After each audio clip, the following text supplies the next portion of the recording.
Ayan mga idol, welcome back ulit sa ating munting channel. Ito nga palang kusinero ng barangay na bumabati sa inyo ng magandang araw para sa inyong lahat mga idol. At magandang buhay para sa inyong lahat. Ayan.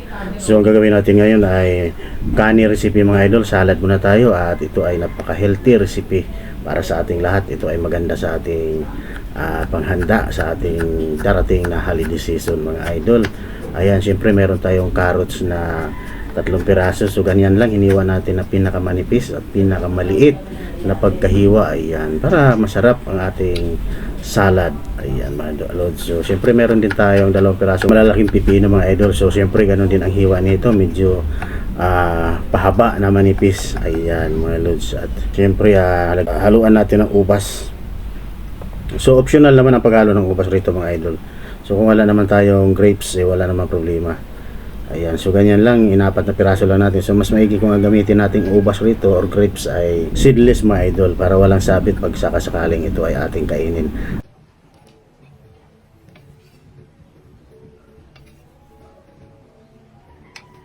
Ayan, at meron din tayong konting repolyo. Hiniwa rin natin ng medyo panipis na pahaba.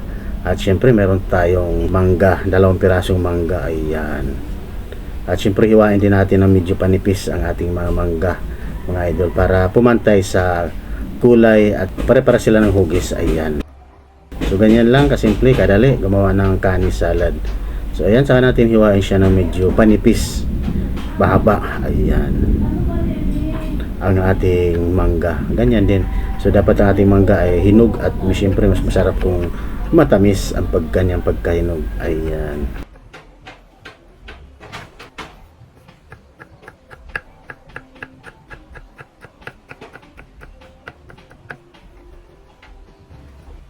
At meron tayo rito 1 pirasong limon.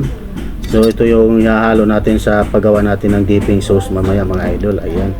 So ayan, meron tayo rito crab stick. Ayan, kasama talagang crab stick. At syempre ibabad muna natin sa mainit na tubig para mabilis natin siyang maiwa-hiwalay. Ayan, himayin natin ang crab stick mga idol. So ayan, meron tayong mayonnaise. So kung wala tayong Japanese mayo, so pwede naman ang local na mayonnaise mga idol. Ayan, syempre meron tayong paminta, konting asukal, at syempre ang ating limon, pipigaan natin ang limon.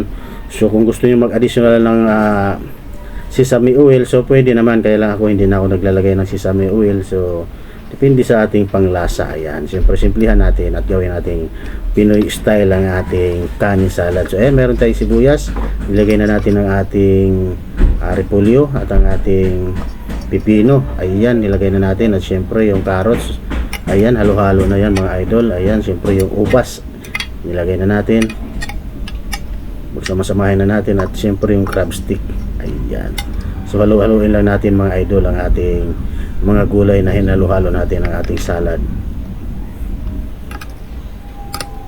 So ayan, saka natin ilalagay ang ating tinimplang dipping sauce kanina mga loads. Ayan, syempre halo na natin yan para maging masarap ang ating kani salad. Yan, haluin lang, haluin. So mas masarap to kung ilagay muna natin sa refrigerator bago natin kainin, para medyo malamig at masarap. Ayan. At saka pag maraming mayonnaise, ayan, syempre mas masarap pag maraming dipping sauce. So ayan, nilagay na natin ang ating hiniwa na mangga. Nilagay na natin. Isa to sa mga nagpapalasa sa ating kani salad style mga idol. Ayan, haluin lang na maigi. Ayan, ganyan lang kasimple gumawa ng kani salad. Talaga namang napaka-healthy. So ayan, tapos na ang ating kani salad. So nilagyan na lang natin sa taas ng yung ibang mangga. So nilagay na lang natin, ginawa na lang natin pang design. Ayan.